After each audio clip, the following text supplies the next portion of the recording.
नमस्कार दोस्तों।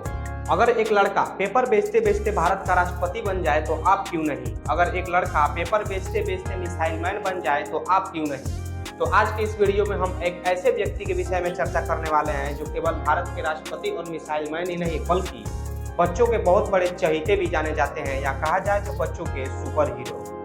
दोस्तों, डॉक्टर एपीजे अब्दुल कलाम, जिन्हें मिसाइल मैन और भारत के राष्ट्रपति के रूप में जाना जाता है, इनका जीवन संघर्ष, सादगी और अटूट समर्पण की एक प्रेरणादायक गाथा है। इनका पूरा नाम अबुल पाकीर जैनुलाब्दीन अब्दुल कलाम था। इनका जन्म 15 अक्टूबर 1931 को तमिलनाडु के रामेश्वरम में हुआ था। इनके पिता जैनुलाब्दीन एक नाविक थे और इनकी माता आसियम्मा एक गृहिणी थी।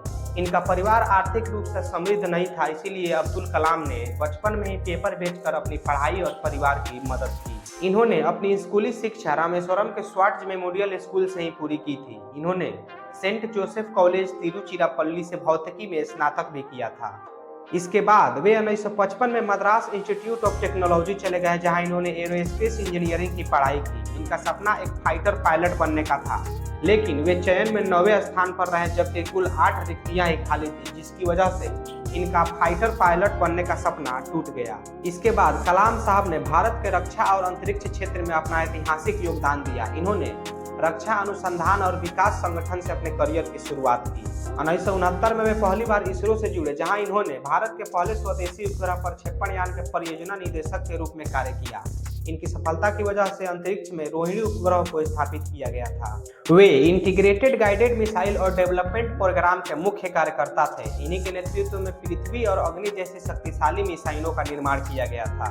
1998 में राजस्थान के पोखरण में हुए परमाणु परीक्षणों में इन्होंने मुख्य वैज्ञानिक सलाहकार के रूप में महत्वपूर्ण भूमिका निभाई, जिसकी वजह से भारत पहली बार परमाणु शक्ति संपन्न देश बना। इसके बाद 2002 में वे भारत के 11वें राष्ट्रपति के रूप में चुने गए। वे राजनीति से दूर रहने वाले भारत के पहले ऐसे राष्ट्रपति थे जिन्हें पीपल्स प्रेसिडेंट कहा गया।